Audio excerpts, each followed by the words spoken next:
This is Western Fashion Behind the Scenes, hosted by the Boot Babes. In this podcast, we delve deep into the world of Western fashion, exploring its history, trends, and the people who make it happen. With Cowgirls once again taking the spotlight, we bring you stories from the industry's most fascinating characters. Saddle up and join us as we ride into the wild west of fashion. And now, here's your host.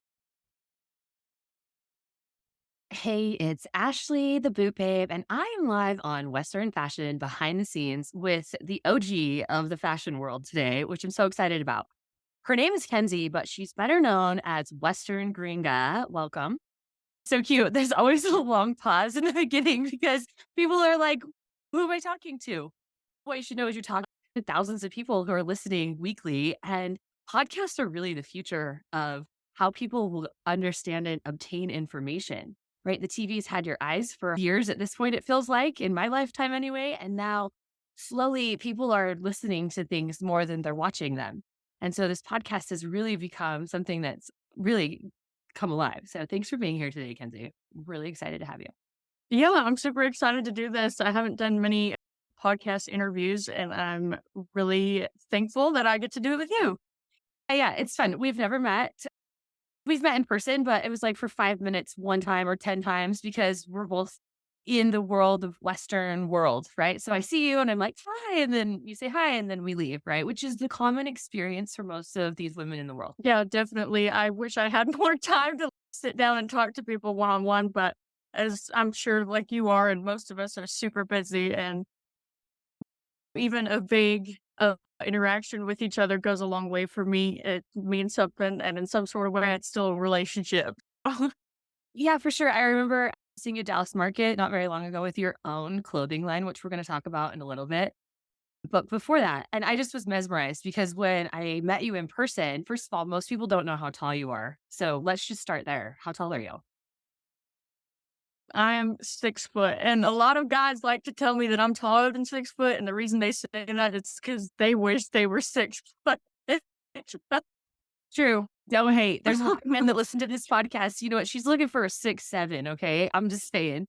There's gotta be like yeah, dudes that it's very interesting how men describe themselves, right? If you've ever tried to date, very challenging because the way that they describe themselves.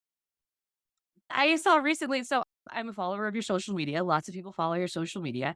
Tell us a little bit how you got started in the social media world. So it was really back in 2018 that I fully went into social media. But before that, I was actually a model for a modeling agency in Houston called Neil Hamill. And unfortunately, the modeling world is super strict, and I couldn't handle like the pressure of my weight and everything else that they were putting on me all the time. And so my contract pretty much came to an end. Every year I renewed my contract with them every January. And my contract came to an end, and I decided to not re-sign and just take a break from the modeling world for a little bit. And when I quit, I was already at the time buying like Wranglers and Rocky Mountain jeans and all this stuff on eBay. Like I was a fanatic eBay shopper. This was like in 2017, 2018. So there was like nobody shopping on eBay for these things, like except for me. So it was a total gold mine, like all the time. And I met a ex-friend of mine who was posting, she was wearing the same things. She was wearing Rockies and Wranglers and all this kind of stuff. And she was posting like cute little like Archie pictures of them online. And I was like, well, I could do that. It's like, I already buying all this stuff. I might as well just try it. And so that's pretty much where I started it all. And then I moved to Stillwater, Oklahoma with an ex-boyfriend of mine. And I used to make him run around Stillwater and take photos of me everywhere. And then I just started posting a lot and using what was in my personal closet. And it just started gaining traction. And people were like, because I was wearing native made moccasins and cowboy print pants that I had made myself and big old 10-gallon hats. And just, it was very like eclectic Western. Like it was like a lot of like native type style, but like also like super Western. And it was like, I don't know, it was just different. And it got me a lot of attention for sure.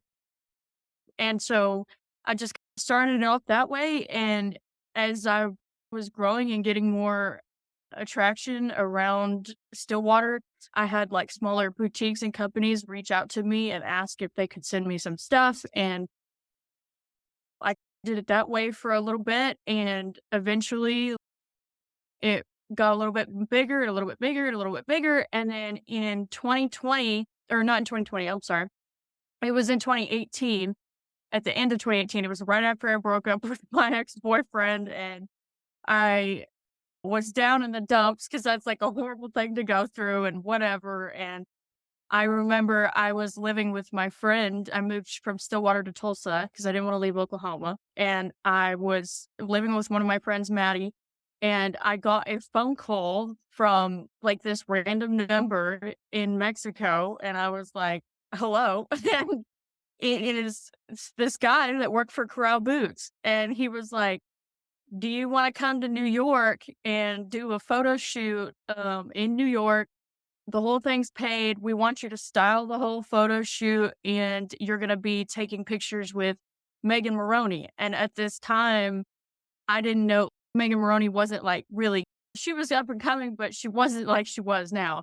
And so I was like, oh my, of course I do. And so I tried to play it cool on the phone, and then we hung up. And my friend Maddie remembers I was running up and down the hallway of her house, like screaming my head off. And I was just like, it was like all coming together. And eventually I was getting recognized by these huge brands. And so they had a very strict budget with me. And so I went to all these thrift stores and I put together, I think, 13 or 14 outfits for 13 or 14 pairs of boots. And I styled like Megan in half of them and me in the other half.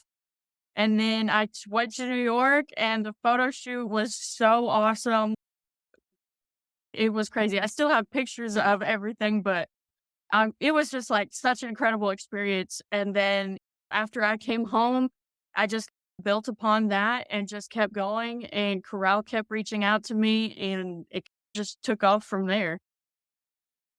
This story is so inspiring because that's what people don't understand. Like, it's you made it happen because you manifested it.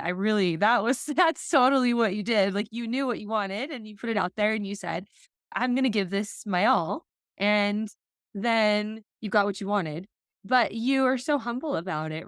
And it's fun because we've all watched you take flight. And now what's going on currently? So you have Corral Boots. And since the Corral Boots, what has happened? Oh my gosh. Since Corral Merch, there's been so much that happened. I still work with Corral all the time.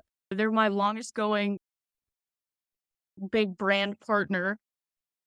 Actually, they're probably my longest term partner because I don't think any of the small brands I worked with back then, they didn't keep going, but they're with me. This will be my 6th year doing this starting in 2024. And they have been there the whole time since 2018. So they're my longest term partner. But since then, building upon that, it just got like I went to some more like I break down companies into 3 different groups. Like there's your small business, there's your mid-sized business, and then there's your big business. And so like after Corral, I came back and was obviously working with a lot of small brands. I love working with small businesses. More so because I know what it's like to be a small business and start from scratch on something. And I know, like, within reason, I have to make money at influencing and whatnot, but I try to accommodate everybody into it because I want to help everybody get where they want to be with their dream and their goal. And so after Corral, I came back and I worked with some more mid-sized companies. I'm trying to think of some names. Give me just a second. I would say, like, do what? Oh, go ahead. No, yeah. I was just to say maybe some turquoise companies like Turquoise and Co.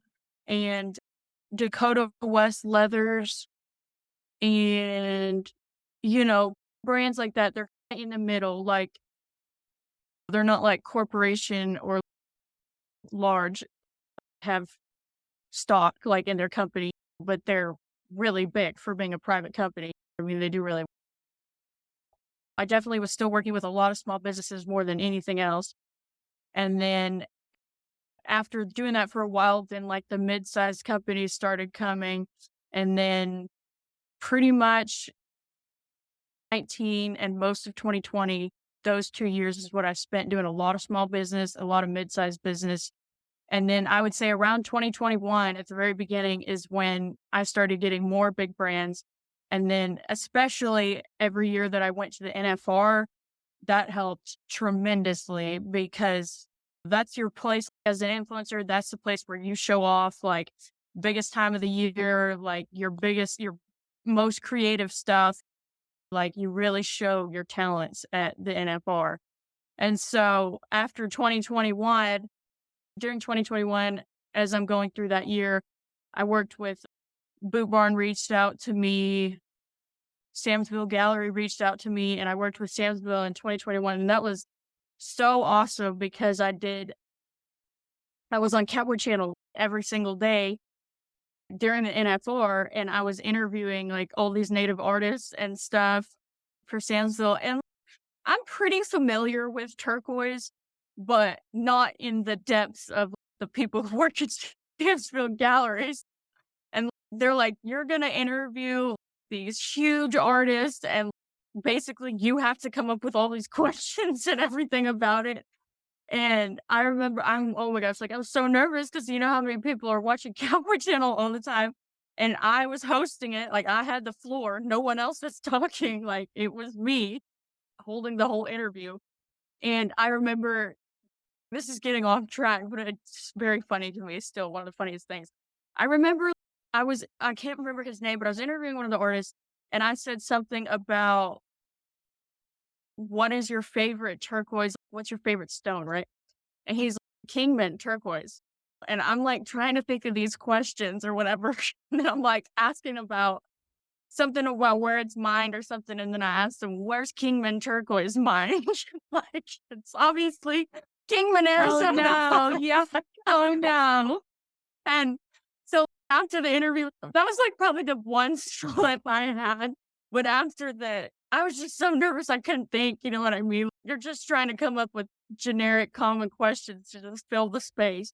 And afterwards, some of the guys on Samsville, they came over to me and they were like, hey, just so you know, like you said that. And I'm like, I know.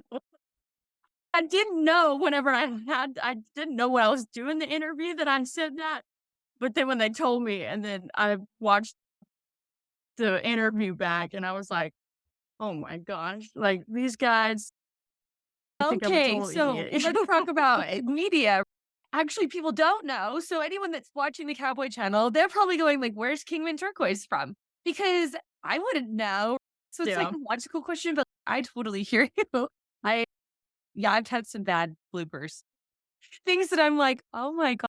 I think I was more embarrassed more so because whenever I asked that, the artist I was interviewing laughed at me and was like, "Came in Arizona." I was like, "Oh, Like, of "Hello, course it ma'am. Are is." you? Who are you? Are you new here?"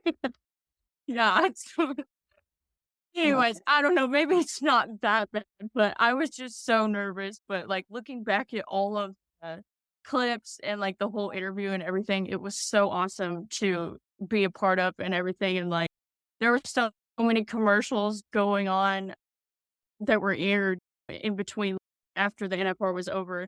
They cut up a lot of the interviews and put them in commercials and whatnot. And then I think the next coolest part was for me was I have a friend in Calgary, Alberta. His name is Cole Robertson, and he had called me one random day, and like I was on the radio like in Calgary, and like my voice was on the radio, and he just like, put the phone on, and I was like, "Wait, what?" I was like, that's "Why am I amazing. on the radio in Canada?" That's But amazing, though. yeah, so there were all kinds of like little like bookmarks in, you know, as my growth was going on and whatnot. That was super cool. But definitely 2021 was like really like I was getting on the rise with moving in with a lot of these big companies. And then especially after the NFR was over in 2021, I think being on like Cowboy Channel and working with a brand so big like Samsville really helped launch me to get to other big brands.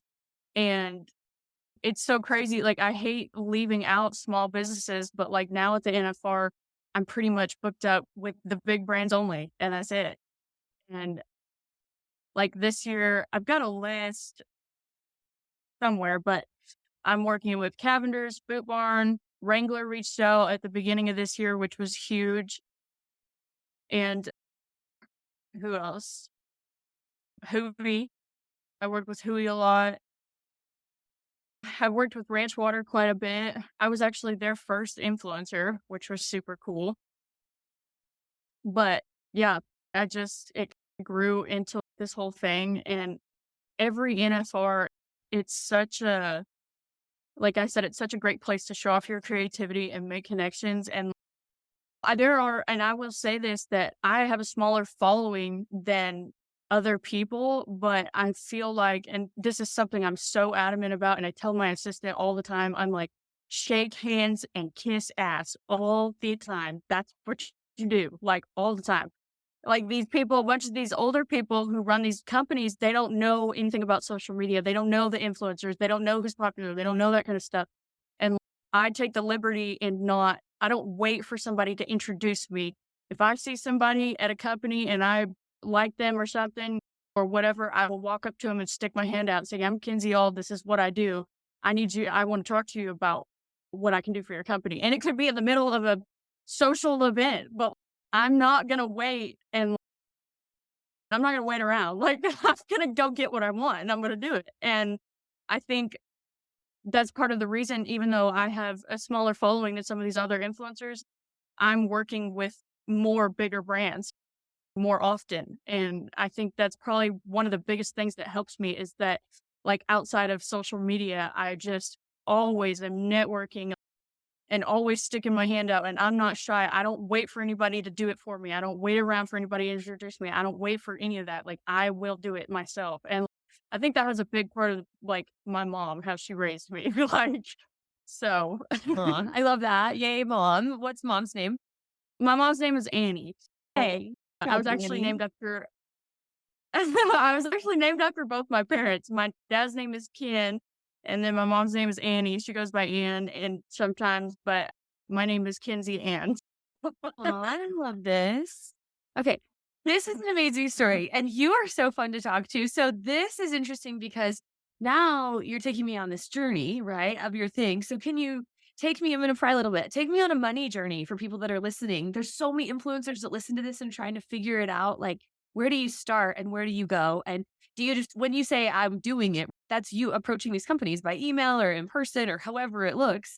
You approached most of these companies until they started reaching back because you attained some kind of publicity that worked, right? There's not a really big secret to it. It's just you followed the path of how it works. So talk to me about money a little bit if you're open to that. Yeah, definitely. So I'll be honest, 2018, 2019, 2020, I almost made nothing. Like there was nothing into it. And there's a lot of people that say it takes 5 years to get a business going, which like both of my parents are entrepreneurs. They both have their own business. And so I've always heard my whole life, it usually takes 5 years to make any kind of return on anything you do. And so knowing that, I was in college when I started it, and then I went to a dental assistant job. I did this and that, whatever, to when like in between on the weekends or after work or whatever it was, I was like, we need to go get a picture. We need to go post something, like whatever it was. I was always trying to make it work because I knew in long term that's what I wanted to do. But I would say towards 2020 was a tight year for everybody with COVID and all that kind of stuff going on. So that was probably the year I started like actually making some sort of money from it, but I would say it wasn't more than $1,000 a month. Like it wasn't when I was working with a lot of small businesses. Of course, I got gifted a lot of items, which like I don't now where I'm at now, I never spend money on clothes. I can't even tell you the last time I went shopping. I just have way too many clothes.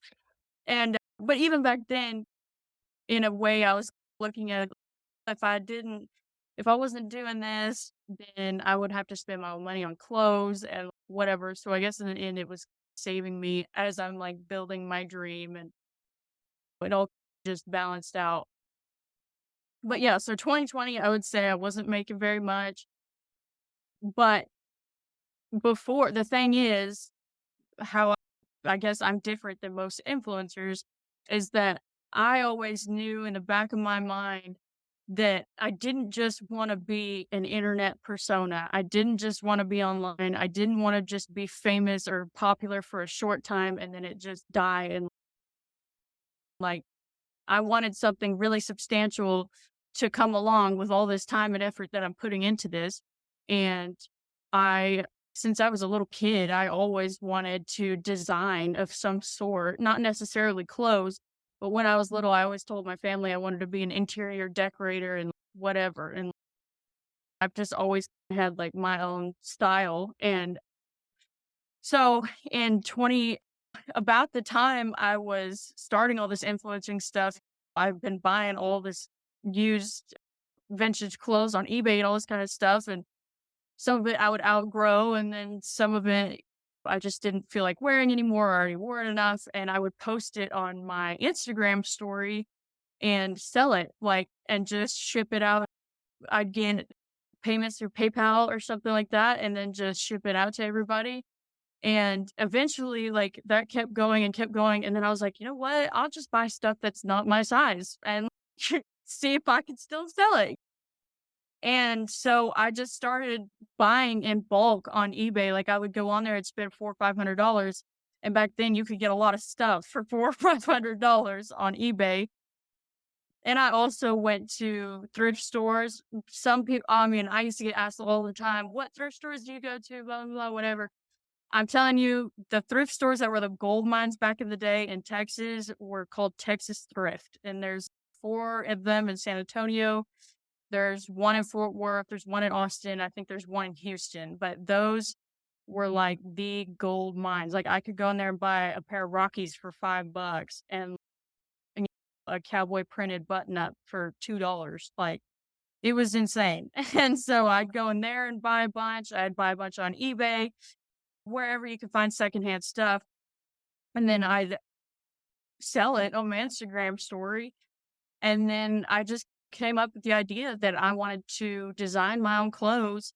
And so I got a sewing machine, and my aunt Sue, she sews a lot. And my step grandmother, Mary Jane, she also sews a lot.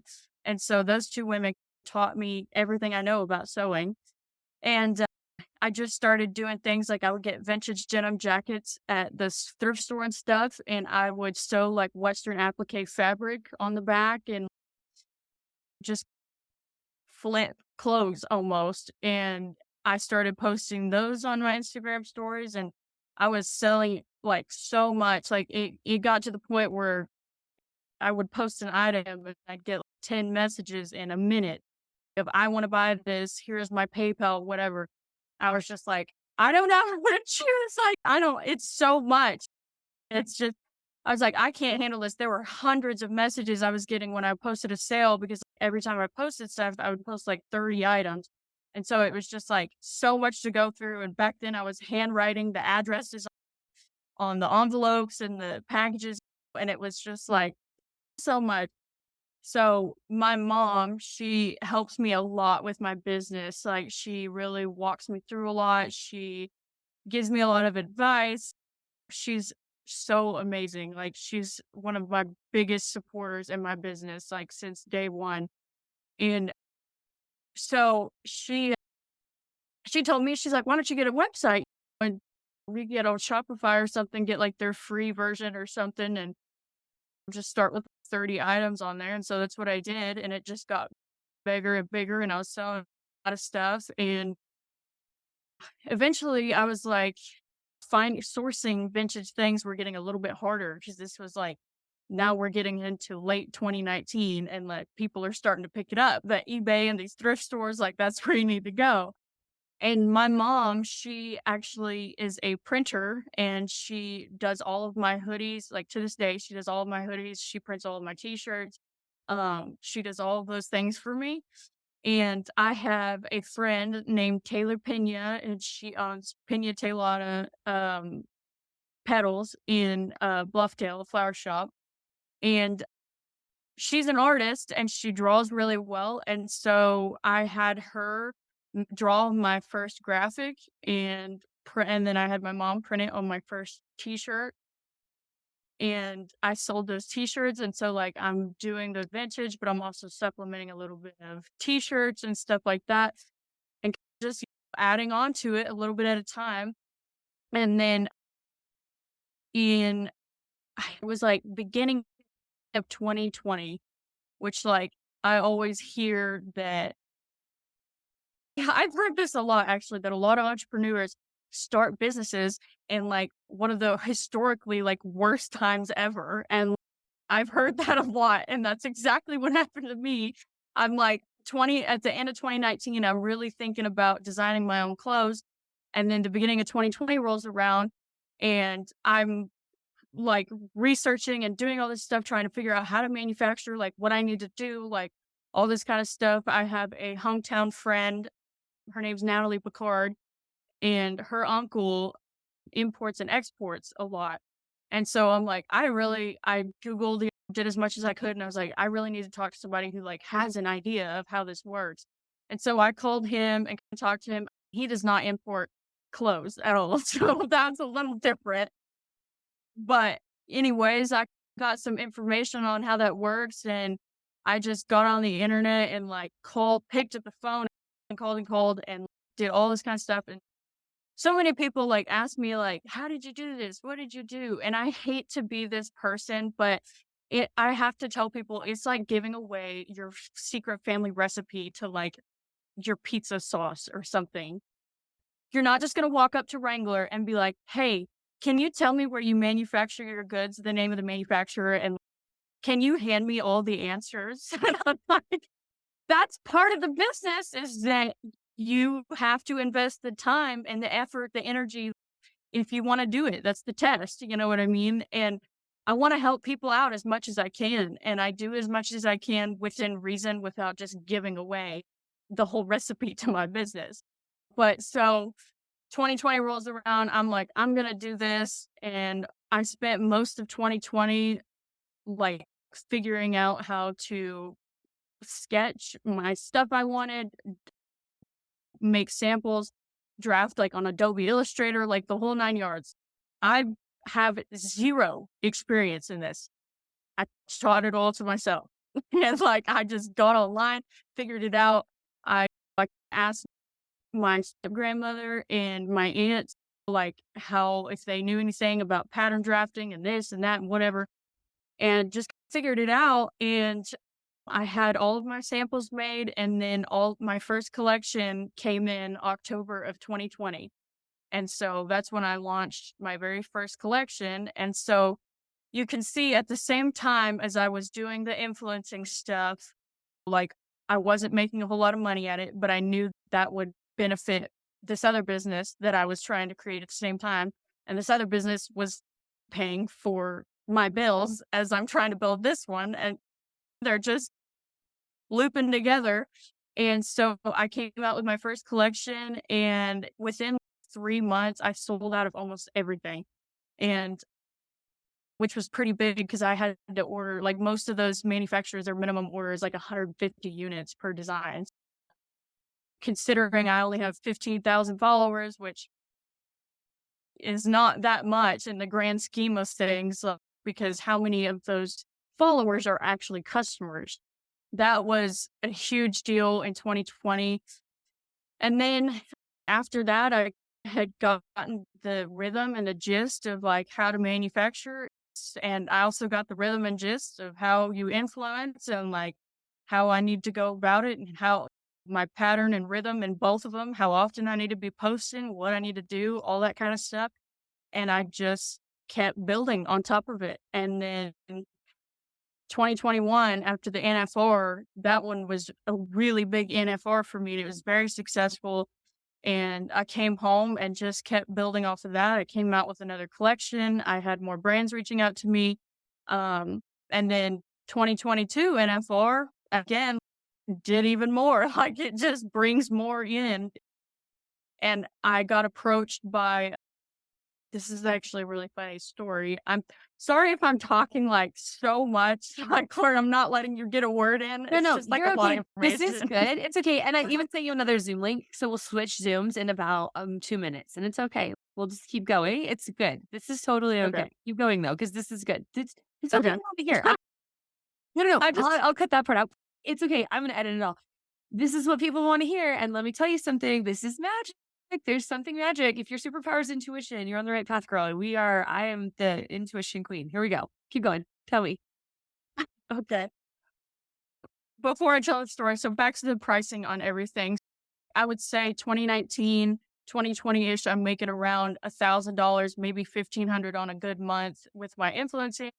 And then as far as my clothing business goes, I'm honestly trying when I first released my collection, I'm trying to break even. My bread and butter was the vintage and the t-shirts and stuff. That was really easy to sell, didn't have to wait on manufacturing time, all that sort of stuff. So at that point, I would say I was making around $2,500, $3,000 a month, which is what was I, 20 years old, 22 years old at the time? I'm like, that's great. Don't pay my bills. It's fine. And then I'd say around 2021, I'm getting more money and influencing, probably I would say double that. So I'm making around $2,000 a month in influencing. And I'm probably by 2021, I was selling so many hoodies and t-shirts. Like I remember when I first released my Liquor and Cowboys hoodie, over the weekend, I sold out of them and I had like over 150.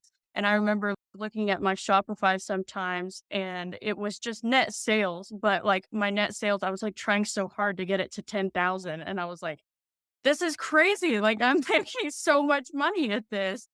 And so, yeah, I would say like up until the NFR in 2021, that's where my financial status was at. Yeah. Good. If you Okay, want we're gonna have to to go to switch the other Zoom Zooms. link, I It's can okay. keep Yeah, going let's on click that. over to the other one. You're good. You're Yeah. good. See you soon. Record this back.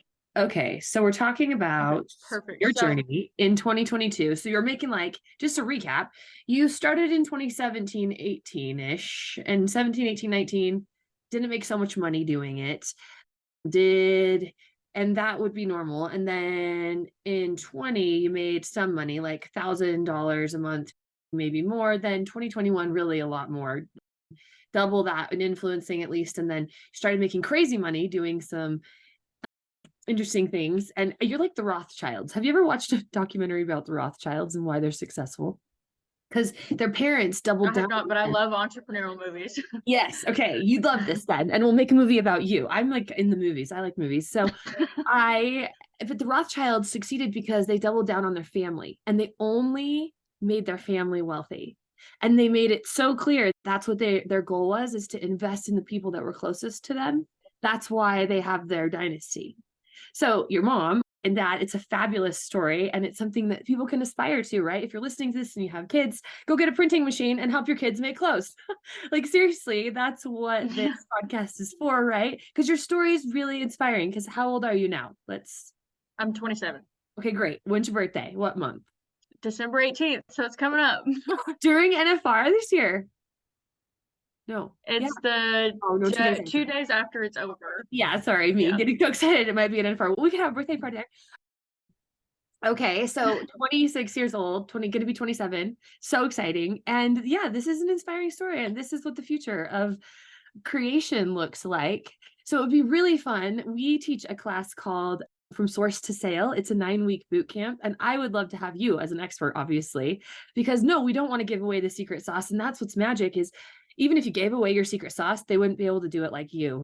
And they wouldn't be able to create like your synergy and your magic is so exclusive to you. And that's what people realize when they get around me for long enough, or the Boot Babes, or Western fashion behind the scenes, is that we all have our own magic. And I want to hold the space for you to be the most brilliant you ever, because you're the only color of diamond that there ever will be.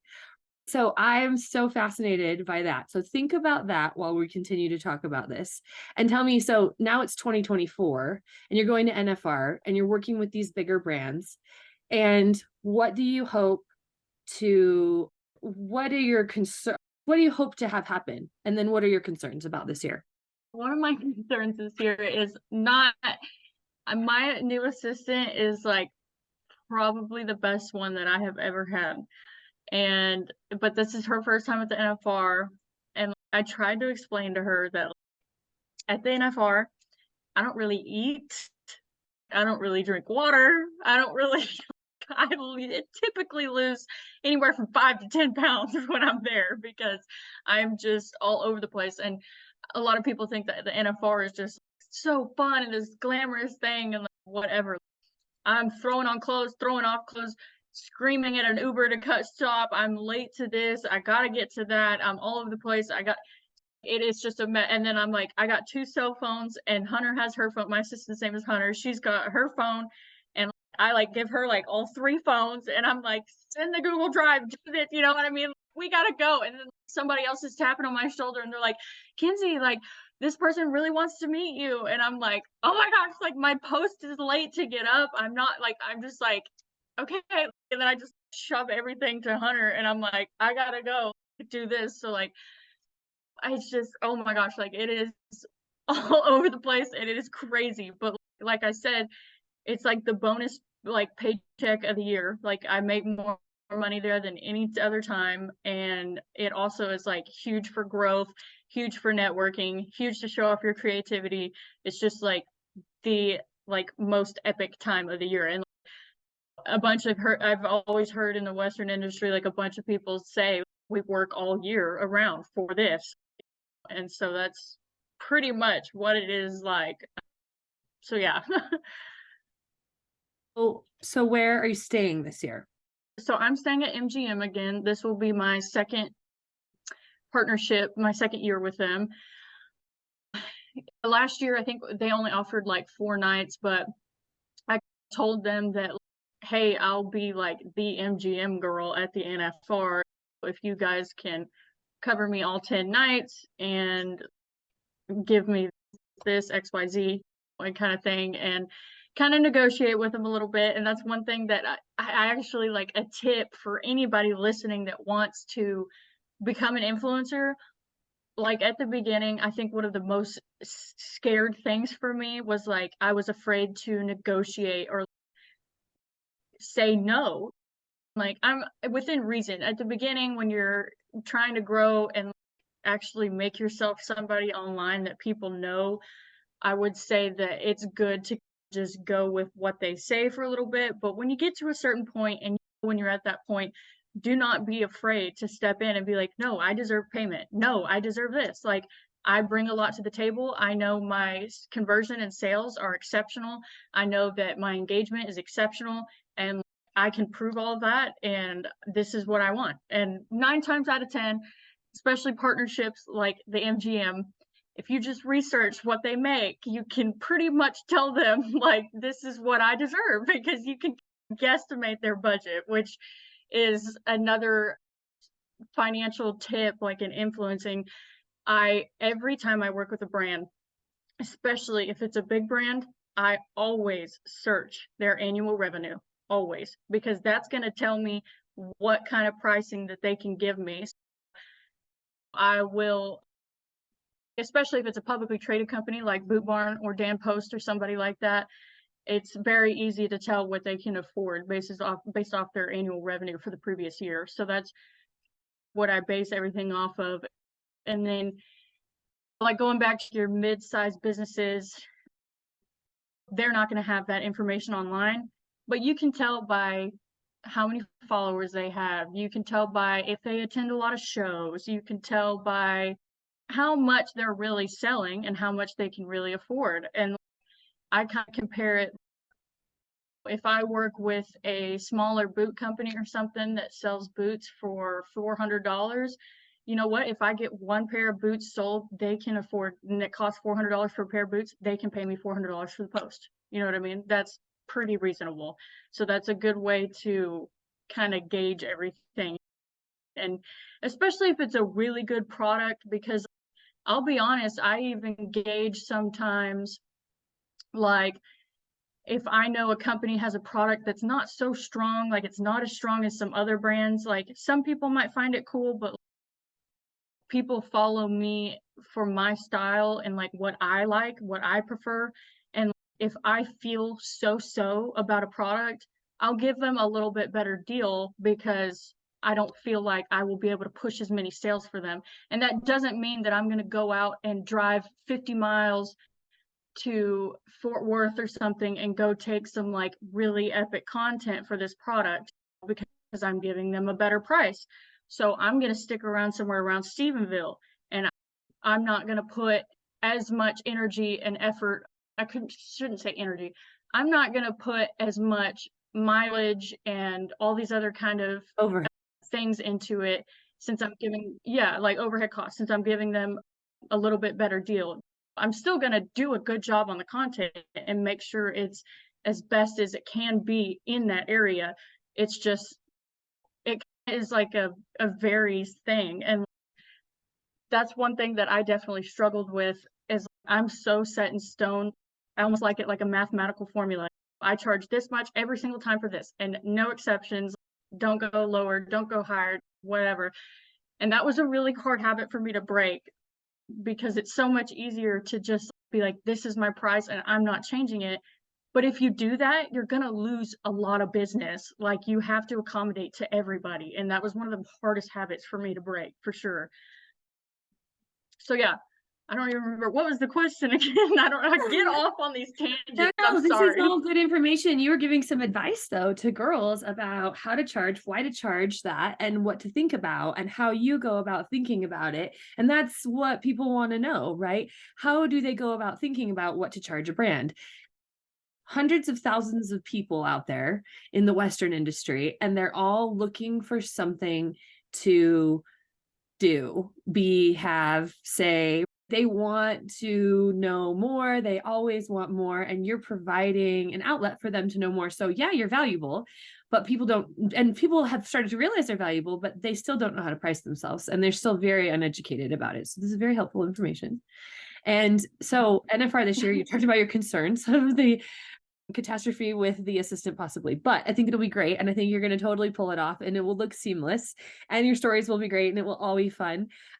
I was going to have an event at the NFR. This is interesting with the Boot Babes. And I did so much research and I figured out that not only am I not having an event, I'm not going to try and take anybody's time. I would love to edify people by being able to share whatever it is, right? I'm a big educator. And I think the education part of this industry is where I see people like you going in the future anyway, right? I think we go from what we think we want to then what we think we want more to then what we think we want most to then what are we going to be remembered by, right? And so for you, what do you want to leave as a legacy?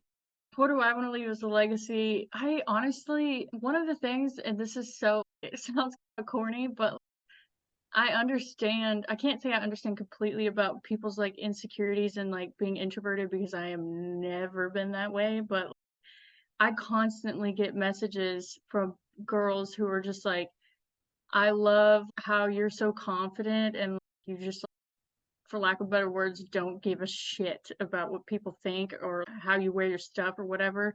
And I think that was a huge key in why I grew the way I did. But I think one of the things I want to leave with people the most is that feeling more than anything. It's just don't give a fuck. You know what I mean? Just do it.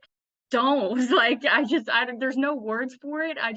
That feeling of confidence and all that kind of stuff is I want that part of me that I feel so strongly about. I want to give it to every single person who is a part of my stuff or looks up to me. You know what I mean? I want to share that feeling. I want to teach them how to feel that way more than anything because that to me is going to go much further than buying some item or whatever. Like they're going to learn and develop that skill from me, and then that skill is going to be passed down to the next person. They're going to plant that seed in one of their friends or be like, this girl, Western Gringa, she really doesn't give a shit and she made me feel that way. And now I get it. And It's not that I wanna be like her, but I get it, and now that's me. And then that girl inspires another girl to be that way, and then it just goes on so forth. I think that, like I said, going back to it, I think that was one of the biggest keys to my success, and if I can do that, you can too. I believe you can. Anybody can do it. So, I think that's definitely one of the things I wanna leave more than anything, and I guess, like, symbolism of that is my clothes, and so the clothes I design, when people wear them, I want them to not just be wearing this and be like, "Oh, it's a Western Gringa." I want them to be like, "It's Western Gringa." I remember when I watched this girl online, the way she made me feel, she constantly reminded me, "Don't give a fuck. Just wear it. Just do it." And I think that's what I want to symbolize in my clothes, but more importantly, that feeling, that confidence, that skill is what I wanna leave in everybody when I'm all said and done with this. Yes, that's amazing though. That's so you're really selling wellness and light and love, and in your little charade is clothes. And it's a good deal.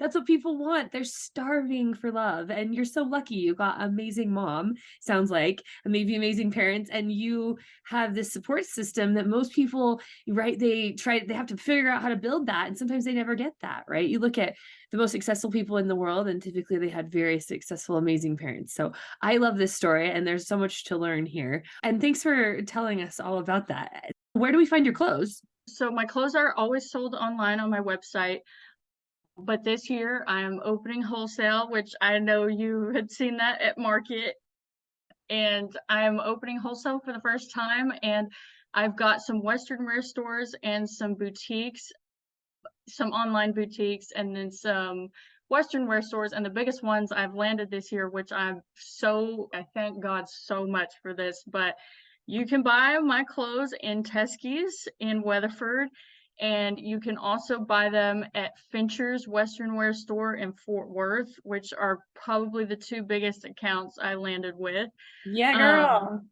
and then thank you. I have to go in there and do content for them, showing that you can buy my clothes in there, which I'm so excited about, but it's just and I have some awesome boutiques that sell my stuff online too, but I never thought that having my stuff in the Western wear stores would come first almost. Joey Austin is one of my biggest mentors, and I asked him, I'm like, "What do I do? Help me." I don't I need to know where to go with all this. And he was like, "Well, you need to go to bigger Western some bigger boutiques, like Savannah Sevens and all them, and reach out to them, and if they're selling out of your stuff, then you'll start getting phone calls from these Western wear stores and, like, whatever, wanting to carry your stuff." And I was like, "Of course, yeah, I'm gonna reach out to them and try every avenue I can." But I was like, "You know what? Screw it." I just got in my Cadillac Seville and I went down to Teskey's and Fincher's and all this stuff, and I walked in with my samples in my hand, and I said, "I'd like to talk to one of your buyers."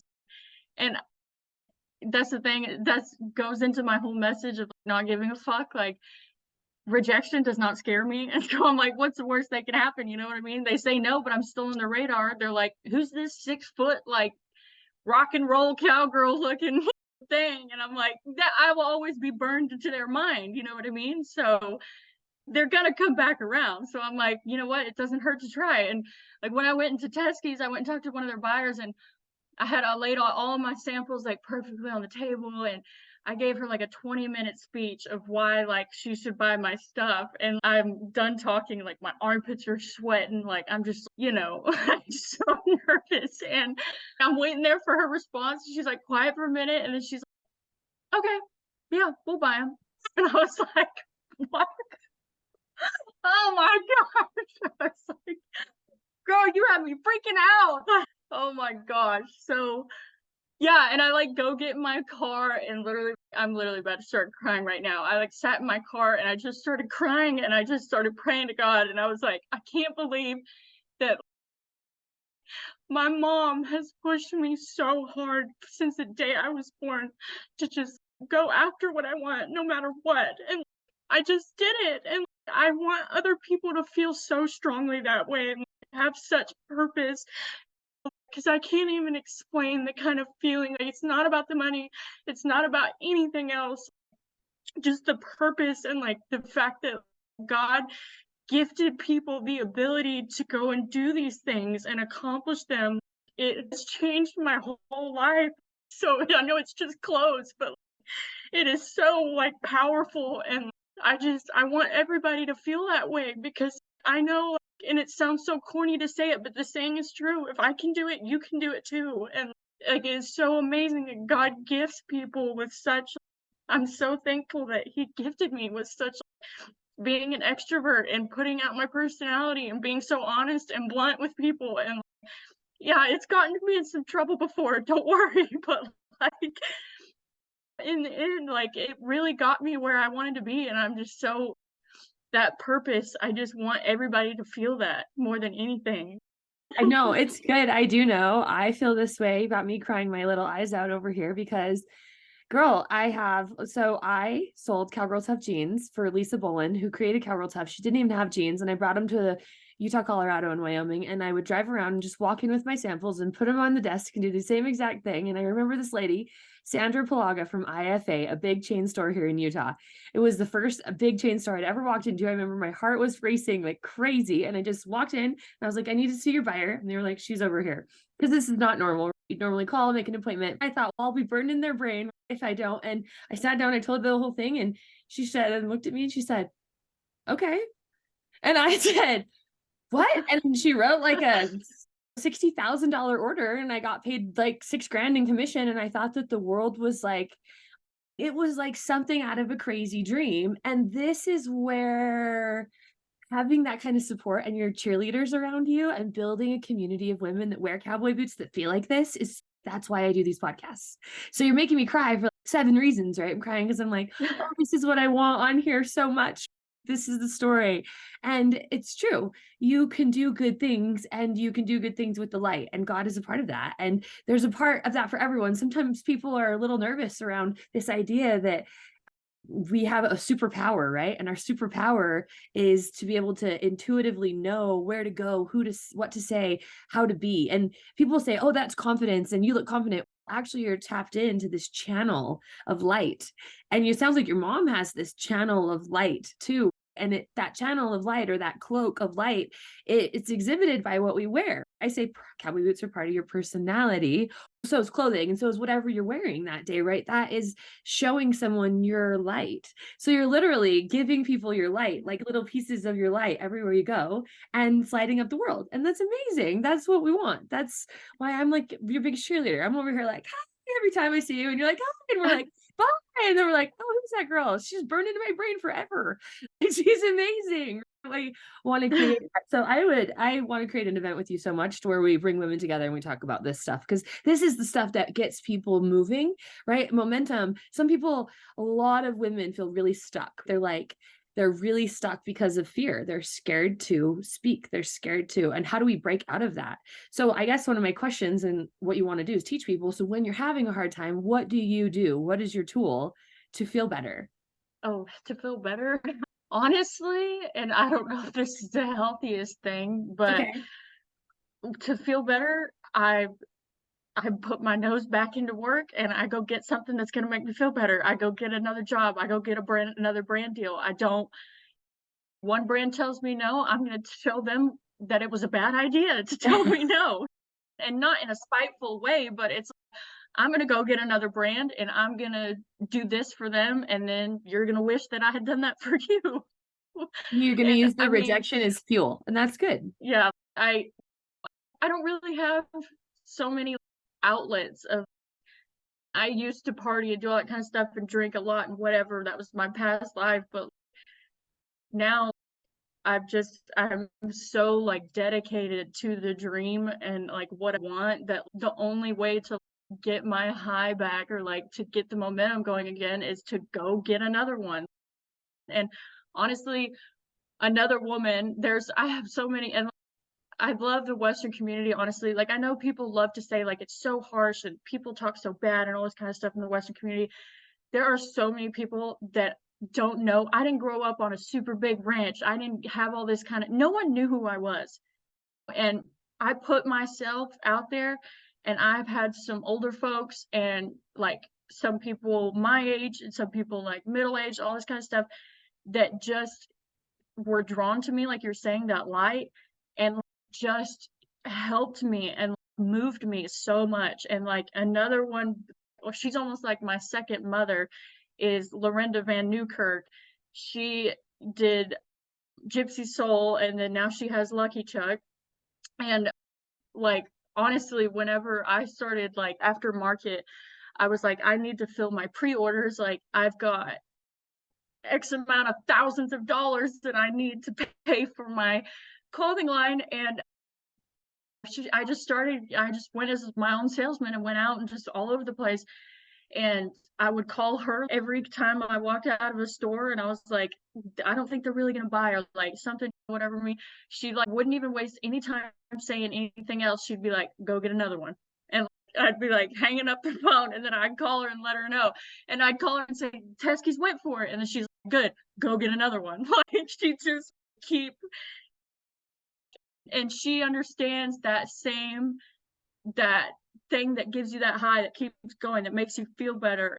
It's not sulking, it's not being like, "Poor me, like, they why didn't they like me?" Like, they will like you one day, just don't waste your time thinking about why they didn't wanna buy from you this time or why they didn't choose you as an influencer this time. They will. Prove them wrong. Go get another one. Go get another one. Go do it again, you know what I mean? And one of the quotes that is so true, it's so simple, it's just, "If you don't quit, it will happen. Just don't quit." That's it. It's, like, pretty easy, you know? Yes. Relentless, persistence, and those are muscles Yeah, that you cultivate. You have been cultivating them for a long time, and the ability to handle rejection. These are all things that those are soft skills that most women would die to have more of. Like, they're just like, "Hey, how do I learn this from someone?" So this is a powerful podcast, and this will help a lot of women feel like they can have the ability to do this. So if you're listening to this podcast right now and you're like, "That is me, I want to learn from this girl and I want to have fun and I want to be part of a community that is full of women who wear cowboy boots," keep listening and go like the podcast and share it. Western Gringa, you are amazing, Kens. You're one of a kind magic. Do you feel misunderstood by people? definitely. I think I want everybody to be a one percenter, but I know that's what make me not a one percenter, but I always feel like one percenters are completely misunderstood by the world and judged more harshly. I'm put on a pedestal that's not realistic, but I just it's the thing is if you just don't pay attention to that stuff, it won't affect you in any way. And I'll constantly hear things like, "Oh, so and so said this about her. She's this way or something." I just shut up. Just I'm just like, I'm done. I don't care. Go ahead. Go sit in a room and talk about your 5 friends who watch me online every day. That's fine. Like, I don't care. I hear you. This is So, so powerful. Yes, you're right. And it's true. There is a beauty in not caring what other people think, and it's none of your business what other people think about you, which is really healthy and can have a huge effect on your mental health if you realize that. I'm very grateful you're here today. We're going to catch up with you more soon. I want to know where, so if they go to your social media, how do they find you? Western Gringa on Instagram? yeah, so I'm Western Gringa on Instagram, Facebook, and TikTok, and Pinterest. I've made them all the same name, so it's really easy to find me everywhere. Okay. And I will be putting all that up and a link to this. And if you're listening to this right now, make sure you go add her so that you can watch her at the NFR, which is the National Finals Rodeo. If you're new here at Western Fashion Behind the Scenes, this is your host, Ashley, the Boot Babe. I am committed to sharing stories about women who wear cowboy boots, and this girl is an amazing example. What is your favorite pair of cowboy boots before we leave? I want to know about, actually, don't tell me favorite. That's not even fair. Where'd you get your first pair? Let's ask that question. Actually, ironically, my very first pair came from Corral Boots. Woo! What did they look like? They were, like, brown, and they had little cutouts. It was, like, made of butterfly, and the butterfly was, like, rainbow color. Okay, and how old were you when you got these? I wanna say I was, like, probably in 5th or 6th grade. They weren't like my first pair of cowboy boots, but they were like my first real like pair. As you're growing up, you have like cheap little runaround things, but like my first real pair of like genuine cowboy boots, that was them. Yeah, and where'd you grow up? Just for everybody. I grew up in Southwest Texas, so it's about 30 miles north of Uvalde. I went to high school in a little town called Lakey. Oh my gosh, the middle of nowhere. I love that. One percenters always grow up in the middle of nowhere. I love this. Like I joke, Yeah, Once on the literally in Prairie the middle of meets John Wayne. It nowhere. was like my childhood. So yes, I get it. You're okay. So thanks for being on today. I'm so excited. We'll talk to you soon. This is Ashley on Western Fashion Behind the Scenes. Share this podcast. And remember, it's always time to wear a cowboy boot.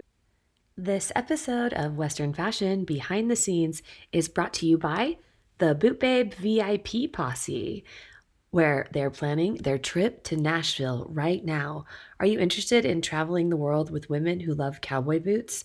Now is your chance. Go to thebootbabes.com and find out more. The Boot Babes are a group of women that are fiercely committed to ensuring that Western traditions live on forever, and of course, wearing cowboy boots full time. Thanks for listening to Western Fashion Behind the Scenes. If you loved this episode, go ahead and share this with your friends, and please give us a great review. Thanks so much.